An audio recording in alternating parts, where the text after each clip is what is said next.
घनघोर बरसात में सुधीर अपनी पुरानी बैलगाड़ी लेकर शहर से लौट रहा था। वह अपनी बीमार पत्नी सीता के लिए दवाइयां लेकर घर की ओर बढ़ रहा था। लगातार हो रही बारिश, उफनती हवाएं और गिरता अंधेरा उसके मन की बेचैनी को और बढ़ा रहे थे। आसमान में काले बादलों की मोटी परतें उमड़ घुमड़ कर गरज रही थीं, मानो किसी भी क्षण धरती पर टूट पड़ेंगी। जब जब बिजली आकाश को चीरती, पूरा जंगल पल भर के लिए सफेद उजाले में नहा उठता और अगले ही क्षण पहले से भी अधिक भयावह अंधकार में डूब जाता। शाम पूरी तरह ढल चुकी थी और अंधेरा तेजी से चारों ओर फैल रहा था। तेज हवा पेड़ों को बेरहमी से झकझोर रही थी, जैसे वे किसी अनदेखे डर से तड़प रहे हों। सूखे पत्तों की सरसराहट किसी छुपी हुई परछाई की चाल जैसी प्रतीत हो रही थी। कीचड़ से लथपथ रास्ते पर बैलगाड़ी के पहिए धीरे धीरे धंसते जा रहे थे और बैल हर कदम पर रुक रुक कर आगे बढ़ रहे थे, मानो उन्हें भी इस तूफानी रात और घने सन्नाटे का भय सता रहा हो। हे भोलेनाथ, कैसी घनघोर बरसात बरसा दी है। घर पहुंचना भी दूभर हो गया है। लगता है जैसे रास्ता ही खत्म हो जाएगा। अरे ये कीचड़ भी ना। बस अब हिम्मत रखो रे बैलो, थोड़ा और। अभी हमें गांव पहुंचना है। काश मैं शहर में जरा भी देर न करता। पत्नी सीता के लिए दवाइयां लेने गया था। सोच रहा था जल्दी लौट आऊंगा। अरे चलो रे, थोड़ा और जोर लगाओ। ये कीचड़ भी जैसे आज ठान कर बैठा है कि छोड़ने वाला नहीं है। बारिश अब और भी तेज हो चुकी थी। बूंदें इतनी जोर से गिर रही थीं कि चेहरे पर पड़ते ही हल्की सी चुभन महसूस होती थी। आसमान में बार बार बिजली चमक रही थी और बादलों की गड़गड़ाहट से धरती जैसे कांप उठती थी। चारों ओर सन्नाटा पसरा हुआ था। न कोई इंसान, न कोई परिचित रास्ता, बस बारिश की लगातार ध्वनि और दूर कहीं से आती जंगली जानवरों की डरावनी आवाजें। अरे बाप रे, ये बिजली तो जैसे बिल्कुल सिर पर ही गिरती लग रही है। शहर की वो रोशनी और हलचल अब किसी सपने जैसी लग रही है। यहां तो बस डर ही डर है। चारों तरफ सन्नाटा और ऊपर से ये तूफान। ये कैसी रात है। बारिश रुकने का नाम ही नहीं ले रही। ये बूंदें जैसे बदन में सुइयां चुभ रही हों। बिजली और बादल ऐसे गरज रहे हैं जैसे सिर पर ही टूट पड़ेंगे। अरे भोलेनाथ, कहीं ये वही रास्ता तो नहीं जहां की डरावनी कहानियां लोग सुनाते हैं। दिल जोर जोर से धक धक कर रहा है मेरा। काश अब जल्दी कोई आसरा मिल जाए। सुधीर का दिल जोर जोर से धड़कने लगा। उसे अपनी पत्नी सीता की हालत याद आ रही थी, जो तेज बुखार में घर पर अकेली पड़ी थी। उसने इस जंगल के बारे में कई डरावनी कहानियां सुनी थी। दिन में यही रास्ता साधारण लगता था, मगर इस तूफानी रात में हर पेड़, हर मोड़ किसी भयानक रहस्य को अपने भीतर समेटे खड़ा प्रतीत हो रहा था। तभी अचानक उसे दूर कहीं से मंदिर की घंटी की आवाज सुनाई दी। अजीब बात यह थी कि बारिश और तूफान के बीच भी वह आवाज साफ और गूंजती हुई सुनाई दे रही थी। अरे ये आवाज, ये तो मंदिर की घंटी जैसी लग रही है। हाँ बिल्कुल, लेकिन इतनी तेज बारिश में इसे कौन बजा रहा होगा। सुधीर ने बैलों को उसी दिशा में मोड़ दिया।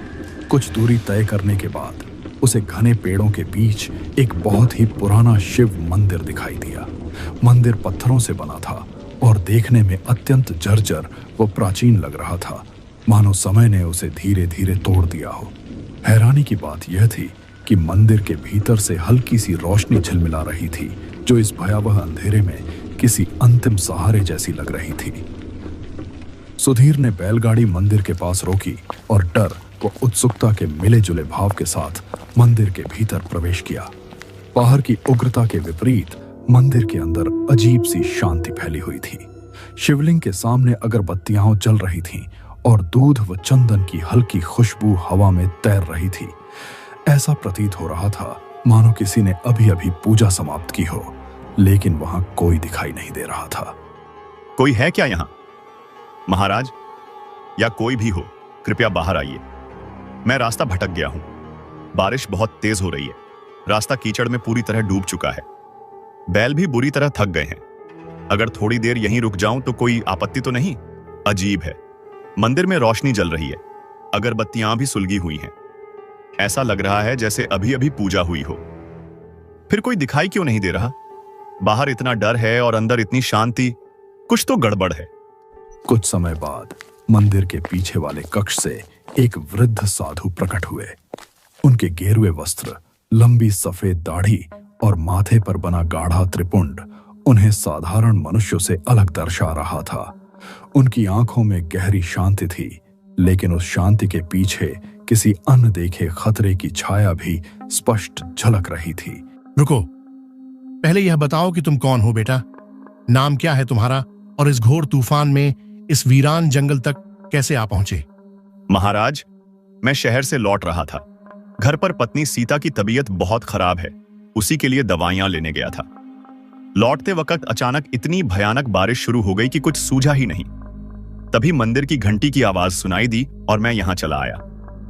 उन्होंने सुधीर को कुछ क्षणों तक स्थिर दृष्टि से देखा, मानो उसके भविष्य और उसके भय दोनों को पढ़ रहे हों। इस समय यहाँ किसी अनजान का दिख जाना साधारण बात नहीं है, क्योंकि ऐसी रातों में यह इलाका सुरक्षित नहीं माना जाता। दिन के उजाले में यह स्थान शांत और साधारण प्रतीत होता है, मगर अंधेरा उतरते ही इसका स्वभाव बदल जाता है। यहाँ की हवा, पेड़ और सन्नाटा सब कुछ बोलने लगता है। इस जंगल में जो भी आवाज सुनाई देती है उसका कोई न कोई मतलब होता है, और हर खामोशी किसी छिपे हुए संकेत को अपने भीतर समेटे रहती है। मगर महाराज, आप कह रहे हैं कि ये घंटी हर किसी को नहीं बुलाती, इसका क्या मतलब है? अगर तुमने बाहर मंदिर की घंटी की ध्वनि सुनी है तो इसे संयोग मत समझना। वह घंटी यूं ही नहीं बजती। वह हर राहगीर को नहीं बुलाती, बल्कि केवल उन्हीं को आकर्षित करती है जिनके मन में कोई गहरी आस, डर या प्रेम छिपा होता है। आज की पूरी रात तुम्हें इसी मंदिर में बितानी होगी। बाहर का तूफान अभी और उग्र होने वाला है। अगर ऐसा है तो आज मुझे ही क्यों बुलाया गया? मेरी बात ध्यान से याद रखना। आधी रात के बाद यदि कोई भी आवाज सुनाई दे, चाहे वह किसी की करुण पुकार हो, किसी के रोने की ध्वनि हो या तुम्हें नाम लेकर बुलाने वाला स्वर, तो किसी भी स्थिति में इस मंदिर की सीमा के बाहर कदम मत रखना। जी महाराज, मैं आपकी बात का पूरा ध्यान रखूंगा। चाहे कैसी भी आवाज क्यों न सुनाई दे, मैं मंदिर के बाहर कदम नहीं रखूंगा। जो भी होगा यहीं रहूंगा। यह स्थान ऐसा है जहां हर आवाज मनुष्य की नहीं होती। कई बार वही आवाज सबसे बड़ा धोखा बन जाती है, क्योंकि वह इंसान की भावनाओं को पकड़कर उसे बाहर खींचने का काम करती है।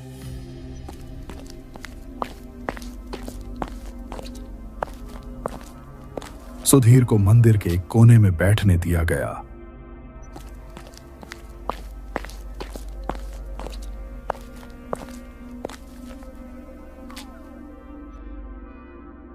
ये कुछ फल ले लो। रास्ता लंबा रहा होगा और भय ने भी तुम्हें भीतर से थका दिया होगा। इस समय शरीर को विश्राम और भोजन दोनों की आवश्यकता है। बाहर तूफान है, पर यह शिवालय भगवान शिव की शरण में है। जब तक तुम यहां हो, किसी अनहोनी को पास आने की अनुमति नहीं है। कुछ देर बाद फल और पानी से उसकी थकान कुछ कम हुई। उसे एक पुरानी चटाई और कंबल दिया गया ताकि वह रात वहीं बिता सके। सुधीर ने श्रद्धा से भगवान शिव को प्रणाम किया और मंदिर के एक कोने में लेट गया। बाहर तूफान अब और उग्र हो चुका था। हवाएं मंदिर की दीवारों से टकराकर अजीब सी सनसनाहट पैदा कर रही थीं, जैसे कोई शक्ति भीतर प्रवेश करने की कोशिश कर रही हो। सुधीर की आंखें बंद होने ही वाली थीं कि अचानक उसे एक अजीब सी आवाज सुनाई दी। पहले वह बहुत धीमी थी, फिर धीरे धीरे स्पष्ट होती चली गई। सुनिए, बाहर आ जाइए, मैं यही खड़ी हूं। वह चौंक कर उठ बैठा। चारों ओर सन्नाटा था, लेकिन वह आवाज अब साफ सुनाई दे रही थी। डरने की कोई बात नहीं है, मैं हूं आपकी सीता।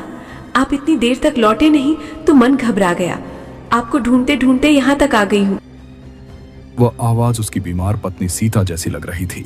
वही स्वर, वही कमजोरी और वही पीड़ा। अजी सुनिए ना, बस एक बार बाहर आ जाइए। देखिए, मैं आपको ही बुला रही हूँ। मेरे पास आ जाइए। मेरी आवाज पहचानते हैं ना? जरा ध्यान से सुनिए, मैं सिर्फ आपके लिए आई हूँ। सुनिए, मेरी बात सुनिए। मैं बहुत बड़ी मुसीबत में फंस गई हूँ। कोई मुझे यहाँ से निकाल ले, नहीं तो शायद मैं बच नहीं पाऊंगी। आप तो हमेशा मेरे सहारे रहे हैं ना, मेरे भरोसे। बस एक बार बाहर आ जाइए, मुझे आपकी बहुत जरूरत है। देखिए, मैं यही इस मंदिर के बाहर खड़ी हूँ। ठंडी बारिश में भीग रही हूँ। जल्दी आइए, मुझे बचा लीजिए। सुधीर का दिल जोर से धड़कने लगा। उसके भीतर डर, चिंता और बेचैनी एक साथ उमड़ पड़े। उसका मन उसे मंदिर से बाहर जाने के लिए मजबूर करने लगा।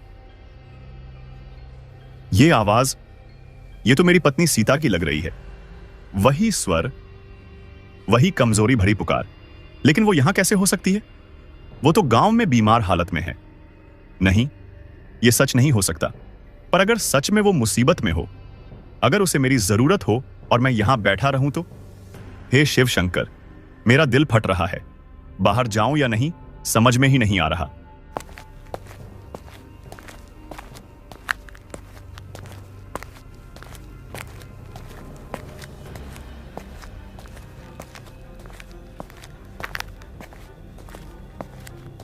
वह उठकर दरवाजे की ओर बढ़ा ही था कि अचानक किसी ने उसका हाथ पकड़ लिया। सुधीर सिहर उठा। पीछे मुड़कर देखने पर उसने साधु को अपने पास खड़ा पाया। उनकी आंखों में अब गहरी गंभीरता और अनकहा भय साफ झलक रहा था। ठहरो बेटा, एक कदम भी आगे मत बढ़ाना। मैंने पहले ही चेतावनी दी थी कि बाहर से आने वाली आवाजें इंसानों की नहीं होती। चाहे वह आवाज तुम्हारी पत्नी सीता की ही क्यों न प्रतीत हो, वह वास्तविक नहीं है। महाराज, वो आवाज बिल्कुल मेरी पत्नी जैसी ही थी। वही मुझे पुकार रही थी, कह रही थी कि उसे बहुत दर्द हो रहा है। अगर सच में वो है तो मैं उसे ऐसे कैसे छोड़ दूं? महाराज, कृपया मुझे छोड़ दीजिए। वो मेरी पत्नी है, उसकी आवाज मैं कैसे नहीं पहचानूंगा? आप नहीं समझ रहे? अगर वो सच में मुसीबत में हो और मैं यहां रुका रहा तो मैं जिंदगी भर खुद को माफ नहीं कर पाऊंगा। यह वही छाया है जो इंसान के मन को पढ़ लेती है। यह उसी व्यक्ति का स्वर धारण करती है जिसके लिए दिल में सबसे गहरा प्रेम और चिंता छिपी होती है। यह जानती है कि तुम्हारे हृदय में अपनी पत्नी के लिए कितना लगाव है, इसीलिए उसी के रूप और आवाज में तुम्हें बाहर बुला रही है। इस छल में पहले भी कई यात्री फंस चुके हैं। जो एक बार उसकी ओर बढ़ा वह फिर कभी लौटकर नहीं आया। बाहर से आती वह आवाज और भी तेज हो गई थी, जिसमें अब रोने की करुण ध्वनि घुल चुकी थी। सुनिए, आप मुझे सुन क्यों नहीं रहे? क्या मेरी आवाज आप तक नहीं पहुंच रही? मैं बहुत दर्द में हूँ। मैं आपकी पत्नी हूँ। देखिए, यही बाहर खड़ी हूँ। बारिश से पूरा शरीर कांप रहा है। बहुत ठंड लग रही है। मुझे अकेला मत छोड़िए। बस एक बार बाहर आ जाइए। अगर आप नहीं आए तो शायद मैं बच नहीं पाऊंगी। सुनिए, सुनिए ना जी। वो मुझे पुकार रही है महाराज, बार बार पुकार रही है। मेरा मन मुझे चैन से बैठने नहीं दे रहा। मुझे उसके पास जाना ही होगा। याद रखना, अगर तुम इस मंदिर की सीमा से बाहर गए तो तुम्हारा नाम भी उन्हीं खोए हुए लोगों में जुड़ जाएगा। सुधीर भीतर से टूट रहा था, मगर वह आगे बढ़ नहीं पा रहा था। साधु ने उसे भीतर खींच लिया और शिवलिंग के सामने बैठकर मंत्र जाप आरंभ कर दिया। एवं त्र्यंबकम यजामहे सुगंधिं पुष्टिवर्धनम, एवं नमः काल भैरवाय, एवं हौं जूं सह रुद्राय नमः। हर हर महादेव, रक्षामि रक्षामि महाकाल देव। पंडित, तुम चाहे जितना भी मंत्र जप लो, मुझे रोक नहीं पाओगे। मैं फिर आऊंगी, बार बार आऊंगी। जब जब कोई इस मंदिर में कदम रखेगा, मैं उसे उसकी सबसे प्रिय आवाज में पुकारूंगी। तुम मुझे बांध नहीं सकते। मेरी छाया हर दिशा में फैली है। हर हवा में मेरा अस्तित्व गूंजता है। मैं हर जगह हूं। मुझे कोई नहीं बांध सकता पंडित। मंत्रों की गूंज पूरे मंदिर में यजामहे फैल गई। सुगंधिं दीपक की लौ तेजी से पुष्टिवर्धनम, कांपने लगी एवं और नमः दीवारों काल पर भैरवाय, अजीब सी परछाइयां एवं हौं उभरने जूं लगी। सह रुद्राय पूरा नमः। वातावरण हर हर रहस्य और महादेव, भय से भर रक्षामि गया। रक्षामि महाकाल धीरे-धीरे देव। बाहर की आवाज कमजोर पड़ने लगी। कुछ समय बाद वह पूरी तरह शांत हो गई। अब केवल बारिश की थमी हुई आवाज शेष रह गई थी। अब भय को अपने मन में मत बसाओ बेटा, वह शक्ति पीछे हट चुकी है। इस मंदिर की रक्षा स्वयं भोलेनाथ करते हैं। तुम निश्चिंत होकर विश्राम करो। मैं यहीं पास बैठकर जागता रहूंगा। सुबह जब तुम बाहर देखोगे तो जमीन पर बने निशान तुम्हें सब कुछ बता देंगे। सुधीर पूरी रात भय और चिंता के बीच जागता रहा। जब सुबह की पहली किरण मंदिर के भीतर पहुंची तो वह बाहर निकला। बारिश थम चुकी थी, लेकिन मंदिर के चारों ओर जमीन पर अजीब पैरों के निशान बने हुए थे, जैसे कोई अनजानी शक्ति पूरी रात वहां घूमती रही हो।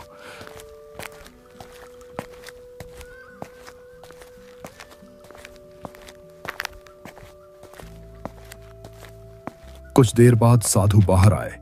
उन्होंने चारों ओर नजर डाली और गहरी सांस ली।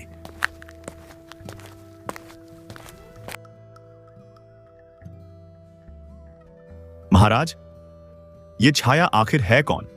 हर रात यहां क्यों आती है और लोगों को उनकी सबसे प्रिय आवाज में क्यों बुलाती है?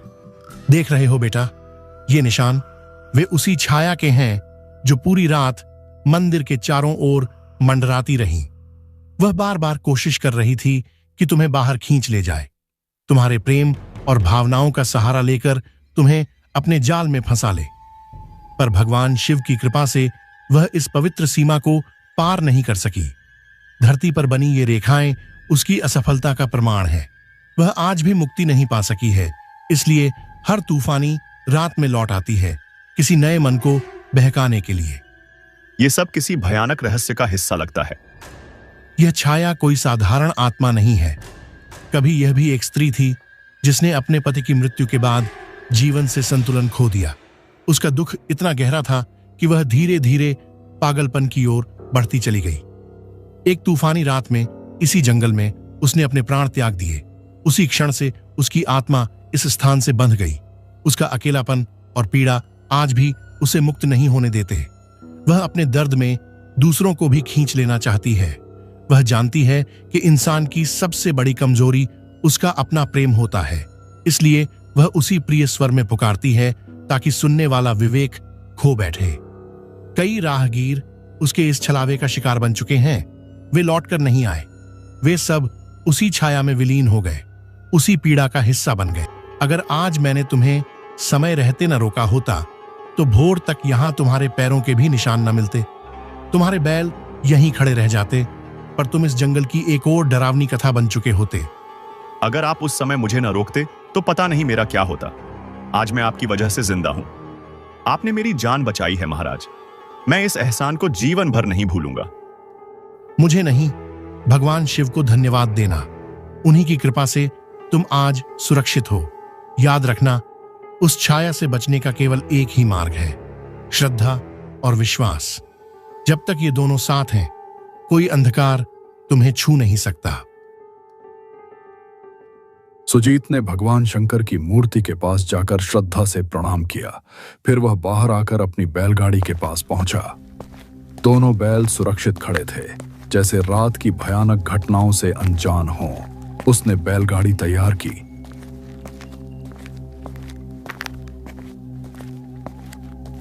साधु महाराज को अंतिम प्रणाम किया और वहां से रवाना हो गया। रास्ते भर उसका मन उसी रात की घटनाओं में उलझा रहा। वह आवाज कितनी सच्ची, कितनी जीवंत लग रही थी। उसे एहसास हो रहा था कि अगर साधु महाराज न होते तो शायद आज वह जिंदा न होता। सुबह की सुनहरी धूप अब पेड़ों की पत्तियों पर चमक रही थी। वही जंगल जो रात में डरावना लगता था, अब शांत और सुंदर दिखाई दे रहा था। पक्षी मधुर स्वर में चहचहा रहे थे और हवा में एक नई ताजगी घुली थी। कैसी रात थी वो आवाज कितनी सच्ची लगी थी। अगर साधु महाराज न होते तो आज मैं शायद जिंदा न होता। भगवान शिव और महाराज का ही आशीर्वाद है कि मैं बच गया। दोपहर तक सुधीर अपने गांव पहुंच गया।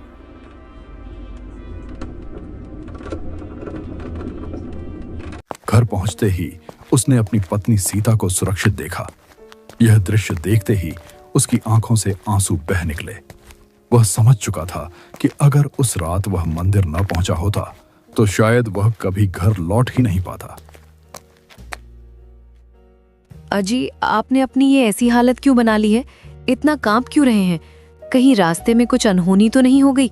बोलिए ना, ऐसे चुप क्यों खड़े हैं? आप ठीक तो है ना? सीता, मैं बहुत डर गया था। पूरी रात तुम्हारी आवाज मेरे कानों में गूंजती रही, इतनी सच्ची, इतनी करीब, जैसे तुम सच में मुझे बुला रही हो। मुझे लगा तुम किसी बड़ी मुसीबत में हो। मुझे बहुत घबराहट हो रही है। अजी, आपके हाथ तो बिल्कुल ठंडे पड़ गए हैं। क्या आप डर गई थे? अगर उस रात मुझे रोका न गया होता तो शायद आज मैं तुम्हारे सामने खड़ा भी न होता। भगवान शिव और साधु महाराज के आशीर्वाद से ही मैं बच पाया। रास्ता बहुत मुश्किल था ना, इसलिए ऐसी हालत हो गई है। आइए पहले अंदर चलिए, यहाँ बाहर खड़े रहना ठीक नहीं है। उस घटना के बाद पूरे गांव में यह बात फैल गई कि उस जंगल में रात के समय कोई अनदेखी शक्ति भटकती है। तब से कोई भी अंधेरा होने के बाद उस रास्ते पर जाने की हिम्मत नहीं करता। जो भी भटक जाता उसे उसी शिव मंदिर में शरण लेने की सलाह दी जाती। और सुधीर वह हर महीने मंदिर जाता रहा, मन में श्रद्धा और भय दोनों लेकर, क्योंकि अब वह जान चुका था कि हर आवाज सच्ची नहीं होती और हर पुकार का उत्तर देना कभी-कभी इंसान को उसकी जिंदगी से दूर ले जाता है।